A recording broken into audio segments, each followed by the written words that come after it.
శ్రీమాత్రే నమః. రోగం శరీరంలో కనిపిస్తుంది, కానీ దాని మూలం మన శక్తిలో ఉంటుంది. ఆ శక్తినే మార్చగల దైవ స్వరూపమే శ్రీ లలితా అమ్మవారు. లలితా సహస్రనామం కేవలం ఒక స్తోత్రం కాదు, అది జీవించే శక్తి. శాస్త్రాలు అమ్మవారిని రోగాంతకరి అని పిలుస్తాయి, అంటే రోగాలను పూర్తిగా అంతం చేసే తల్లి. ఈ సహస్రనామంలో ఉన్న కొన్ని నామాలు, శ్లోకాలు ఆరోగ్య సమస్యలపై అద్భుతమైన ప్రభావాన్ని చూపుతాయి. ఓం సర్వవ్యాధి ప్రశమన్యే నమః. ఈ నామాన్ని భక్తితో పారాయణం చేయడం వల్ల అన్ని రకాల వ్యాధులు శాంతిస్తాయి. శరీరంలో ఉన్న నెగటివ్ కంపనాలు తగ్గి దైవశక్తి పనిచేయడం మొదలవుతుంది.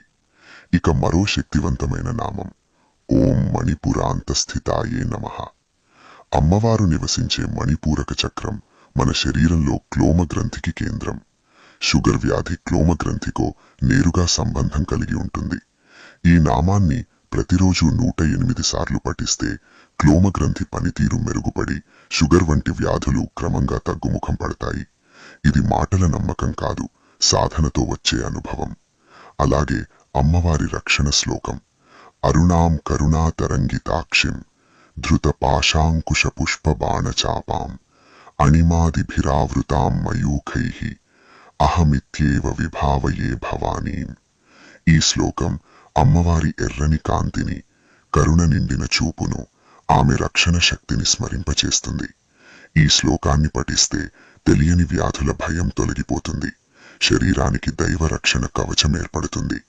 పారాయణం చేసే విధానం చాలా సరళం. ప్రతిరోజు స్నానం చేసిన తర్వాత శుభ్రమైన మనస్సుతో ముందుగా ఈ రక్షణ శ్లోకాన్ని, తర్వాత లలితా సహస్రనామ పారాయణం చేయాలి. మరింత ప్రభావం కోసం ఒక గ్లాసు నీటిని అమ్మవారి ముందు పెట్టి కుడి చేతిని నీటిపై ఉంచి మౌనంగా లలితా సహస్రనామం పఠించాలి. పారాయణం పూర్తయ్యే వరకు ఎవరితోనూ మాట్లాడకూడదు.